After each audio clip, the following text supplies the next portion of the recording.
Okay, तो इस case में क्या देखिए, नंबर ऑफ वेज क्या हो गए,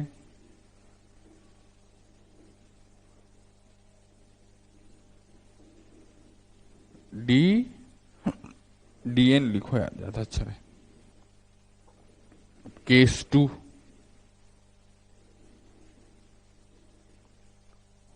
to does not occupies first position. अब आप समझो, 2 1 की जगह नहीं आ रहा है, तो 2 1 की जगह नहीं आ रहा है, तो देखिए 3 3 की जगह नहीं आ रहा है, 4 4 की जगह नहीं आ रहा है, एन एन की जगह नहीं आ रहा है, और 2 1 की जगह नहीं आ रहा है। तो आपके पास टोटल n माइनस 1 चीजों के डी अरेंजमेंट्स हो गए। तो नंबर ऑफ वेज क्या हो गए, डी एन माइनस। ऐसे ही जब 1 3 पे रहेगा तो 2 केसेस बन जाएंगे जो कि डी एन माइनस 1 और डी एन माइनस 2 के बराबर होंगे, है ना। फिर 1 4 पे रहेगा, तो अपन कुल मिला के क्या कह सकते हैं, देखिए रेकरेंस रिलेशन क्या आई, देखिए therefore we have D n is n minus 1 in 2।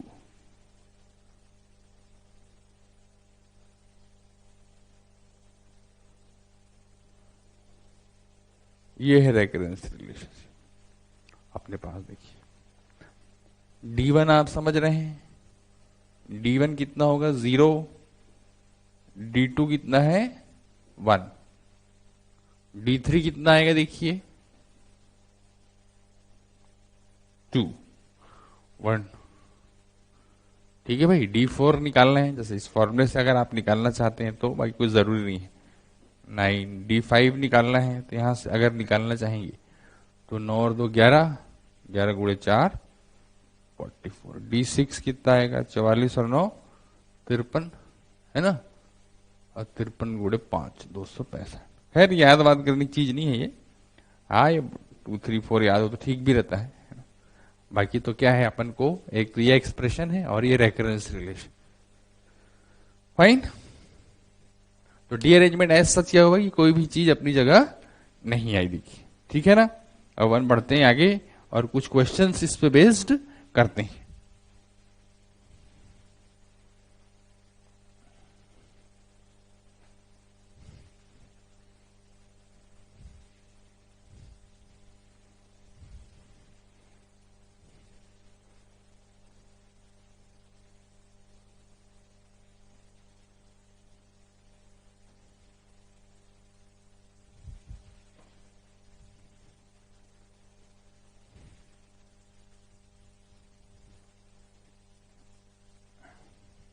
तो जैसे अपन एक क्वेश्चन कहे लिखिए कि find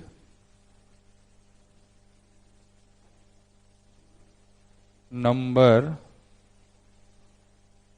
of arrangements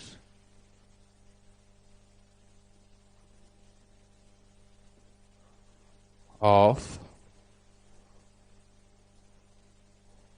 alphabets of word education. First, if no alphabet occupies its original position। तो सीधे कितने हो गए, 1 2 3 4 5 6 7 8 9, 9 चीजों का D arrangement. This is factorial 9 into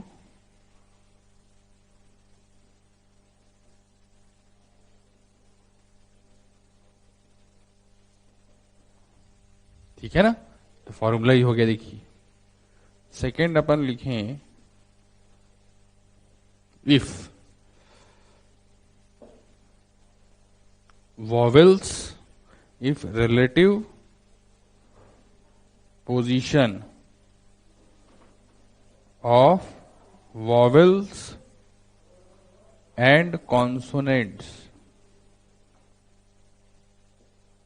remains same and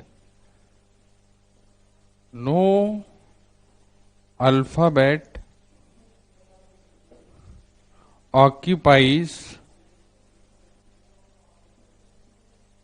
its original position.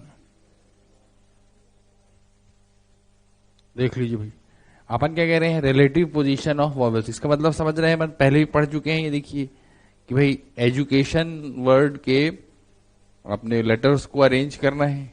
Relative position of vowels and consonants remain same, यानी क्या, देखिए वॉवेल ये कैसा है, देखिए E D U C A T I O N. तो ये वॉवेल्स जो हैं ये अपनी जगह रहेंगे, ये कॉन्सोनेंट्स भी अपनी जगह ही रहेंगे। ऐसा मतलब अपनी जगह रहेंगे कि मतलब क्या, वॉवेल्स जो हैं वो अपनी पोजीशंस पे रहेंगे, अर्थात सेकंड, फोर्थ, सिक्स्थ और नाइन्थ लेटर जो होगा न्यू वर्ड का वो कॉन्सोनेंट होगा।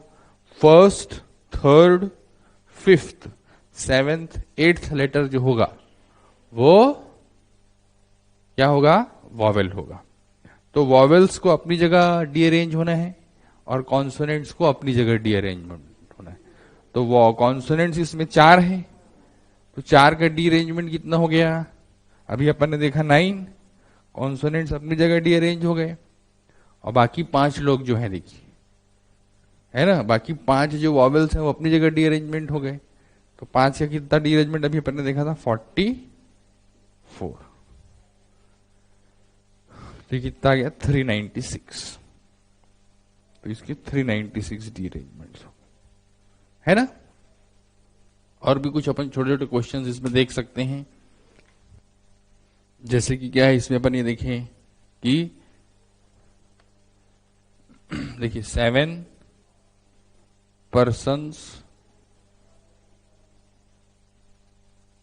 come to a gathering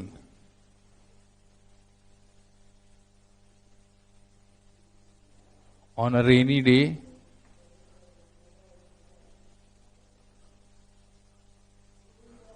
each person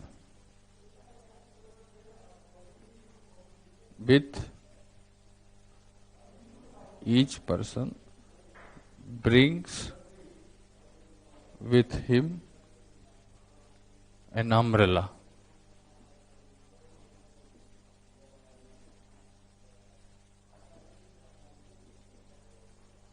हर आदमी अपने साथ एक छाता लेकर आता है। देखिए, find the number of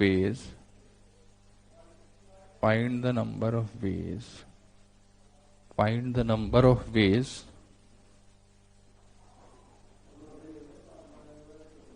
they can take back an umbrella each if exactly 3 of them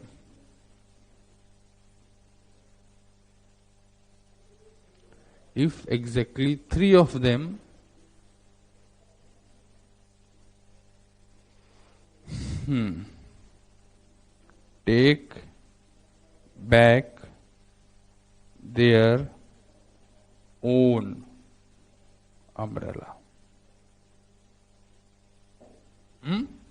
7 लोग आए, देखिए गैदरिंग में, बारिश के दिन था तो सब एक एक छाता लेकर आए, ठीक है ना। अब उसमें क्या अपन कह रहे हैं कि सब एक एक छाता लेकर वापस चले गए, तो कितने तरीके होंगे कि अगर सिर्फ 3 लोग ऐसे थे जो अपना छाता लेकर वापस गए, तो अपन ने क्या किया, 7 में से 3 लोगों को सेलेक्ट किया, selecting 3 out of these 7 and they take back their own umbrella, so that will be only one way, everybody takes back these 3, everyone takes back his or her own umbrella। Okay अब इसमें क्या है, बचे कितने लोग, 4 लोग। 4 लोग में कोई भी अपना छाता लेकर नहीं जा रहा है, तो इसका मतलब क्या हुआ, 4 लोग हैं, 4 छाते हैं, 4 चीजों का डी अरेंजमेंट। अभी अपन ने देखा 4 चीजों का डी अरेंजमेंट है, D4। तो 7C3 कितना हो गया अपने पास 35, और D4 अभी अपन ने देखा कितना आता है 9, तो ये कितना आ गया 315। तो 315 तरीके ऐसे होंगे when when exactly 3 of them takes back his own umbrella। अब इसमें जैसे अपन ये कहें कि सपोज इस क्वेश्चन में अपन ये कहें, देखिए कि 5 पर्सन्स है ना, और 5 पर्सन्स को अपन ये कह दें P1, P2, P3, P4, P5। 5 persons find the number of ways they can take back an umbrella। अपन नहीं हो गया। अब इसको अगर अपन और देखें,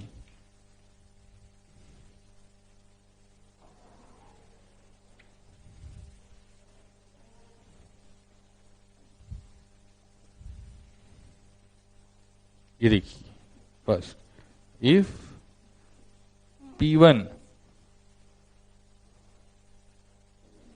takes back umbrella of P2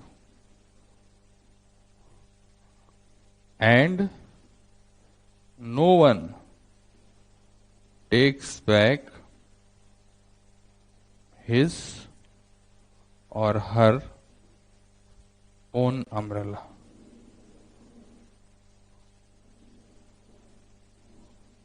तो P1 P2 का छाता ले गया, देखिए है ना, और P2 जो है वो P2 अपना छाता नहीं ले गया, P2 कुछ भी ले सकता। तो अभी थोड़ी देर पहले अपन ने ये देखिए ये पढ़ा था, अगर आपको ध्यान हो, है ना, P1 P2 का छाता ले जाएगा तो 2 बातें हो सकती हैं, क्या कि P2 P1 का ले गया, जैसे अपन ने रिड्यूस किया था बिल्कुल उसी तरीके से, P2 takes P1 umbrella, है ना। तो कितने वे से जाएंगे भाई, देखिए P2 P1 का ले गया, 3 लोग बचे, तो 3 चीजों का डी अरेंजमेंट D3 कितना होता है 2, ठीक है ना। देखो P1 ये मेरे ख्याल से कोई खास बात नहीं, P2 P3 और U1 U2 U3, सॉरी 3 4 5 बचे ना, 3 4 5, तो P3 क्या है देखिए U4 ले सकता है, तो P4 को U5 ही लेना पड़ेगा, या फिर P3